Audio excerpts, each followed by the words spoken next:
여러분의 공동체 무탈하시지요?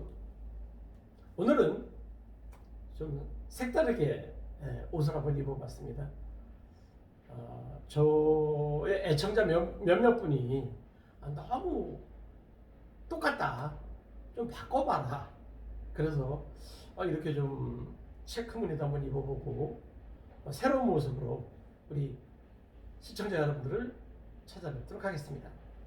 여기 있는 이 남영찬 박사는 매번 강조합니다만 공동체 문제가 공동체의 성의 회복이야말로 공동체 구성원들, 주민들의 행복을 보장할 수 있다라는 확고한 믿음을 가지고 현장에서 활동을 해나가고 있는 사람입니다. 자, 지난번에 저희가 주민 역량 강화 심사 포인트 중 자발성을 말씀을 드리면서 지난 시간에 바닷가의 친환경 부자를 예를 들었습니다.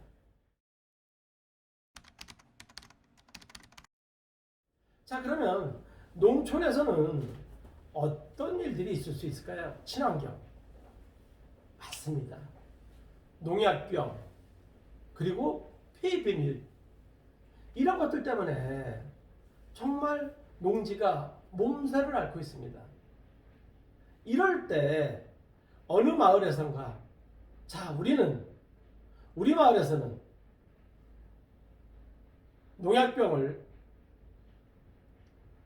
한 곳으로 모아서 한꺼번에 우리가 분리수거를 합시다. 폐비닐 그냥 적당히 방치할 게 아니라 한 곳으로 다 모아서 우리가 지자체에 도움을 요청해서 수거해 가도록 합시다. 이렇게 말씀을 해 주신다면 아마 그 마을 공동체 분들의 자발성은 여타 마을에 비해서 상당한 수준 높은 그런 자발성을 보일 거라고 믿어 의심치 않습니다. 자, 제가 주민들을 만나면 자발성에 대해서 아주 심도 있게 강조의 말씀을 드리는데, 조만간에 제가 마을 주민들을 대상으로 강의를 할 그런 기회가 있으니 생생한 현장의 소리를 통해 여러분들께 자발성의 중요성을 다시 한번 안내해 드리도록 하겠습니다. 자, 그러면 어촌에 있는 친환경 부자, 스티로폼을 스스로 없애는 것, 그리고 농촌에 있는 농약병, 폐비닐을 없애는 것이 환경 개선의 전부 다냐? 그렇지 않죠. 여러분들은 또 뭐가 있다고 생각하십니까?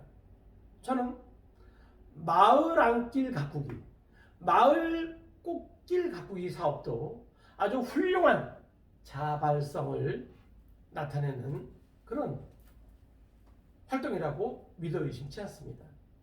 제가 얼마 전에 세종시 도시재생대학 지도교수를 하며 갈산 준마팀이라는 팀을 지도하였는데, 그 마을에서는 영산홍 꽃길로 우리 마을을 좀 차별화하자. 그래서 영산홍 꽃길을 실제 만들기 시작하는 단계까지 갔었습니다. 주민들이 단합해서 영산홍 묘목을 구해다가 심고, 그리고 주변에 풀도 뽑고 또 적당한 시기에 물도 주고, 그래서 영산홍 마을 꽃길 만들기를 이제 막 시작하는 단계를 지켜봤습니다. 또 제가 알고 있는 충청북도 괴산군 사리면 도촌이라는 곳에서는 좀 지나간 이야기이긴 합니다만 해바라기 꽃길을 만들어서 아주 유명해졌던 적도 있다라고 말을 들었습니다. 다름 아니라 이장님과 주민들의 자발성으로 인해 마을의 꽃길을 만든다는 거 정말 아주 중요한 소재이지 않겠습니까? 그런데 이때 주의할 게 하나 있습니다. 자, 논두렁, 밭두렁에 꽃길을 만들자라고 하는 경우도 있겠죠. 그렇죠? 농촌에 공터가 그렇게 많이 없습니다. 그런 경우에 이런 경우에 어떻게 자발성을 저해하는 경우도 없지 않아 있습니다. 왜냐하면 자, 논두렁 같은 경우에 주민들이 주로 뭐를 심죠? 맞습니다. 콩을 심죠. 때로는 깨를 심죠. 그런데 나는 내 논두렁에 해바라기? 난 원치 않아. 그러면 이런 경우에 어떻게 하면 좋을까요? 맞습니다. 존중해 줘야죠. 우리 마을에서 이렇게 했으니까 무조건 따르십시오 라고 이렇게 강제하기보다 그렇게 생각하시면 계속해서 논두렁에 콩을 심도록 하십시오. 그런데 그 주민이 마을에 해바라기가 활짝 핀 걸 보고 과연 어떤 느낌을 가질까요? 다음에는 분명히 동참하게 될 것이라는 겁니다. 논두렁에서 얻는 콩의 소득보다 마을 전체가 단합해서 꽃길을 만들었는데 나만 우리 논 때문에 일정 부분만 꽃길이 중단됐다고 하면 체면이 말이 아니겠죠. 그래서 아주 자연스럽게 1년만 기다려주면, 아니 몇 개월만 기다려주면 마을 주민들은 쉽게 동참할 수 있다는 겁니다. 그럴 때 자발성이 침해되지 않는 거지. 무조건 마을에서 결정했으니까 따라오시오, 안 하면 안 됩니다, 이렇게 강제적으로 얘기를 하면 그건 자발성이지 자발성이 절대 아니지 않습니까?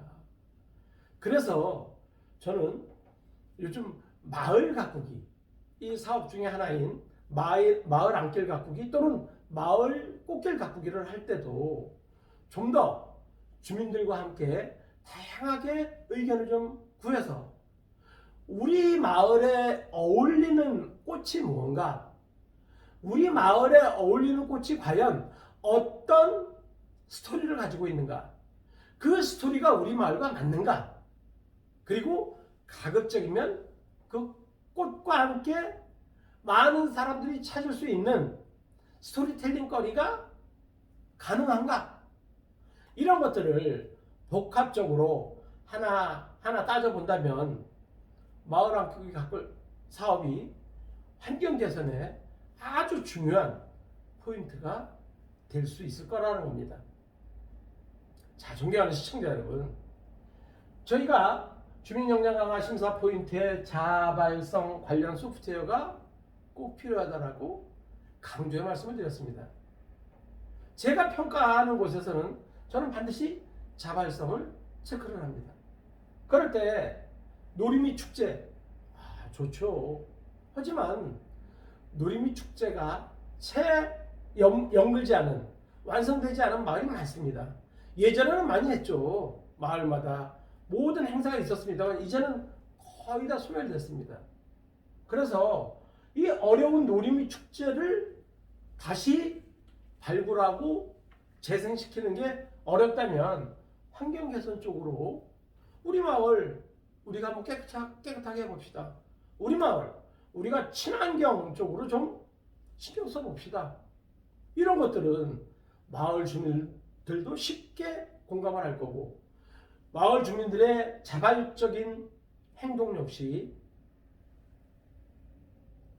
계획서를 쓰는데 아마 큰 도움이 될 거라고 믿어 의심치 않습니다.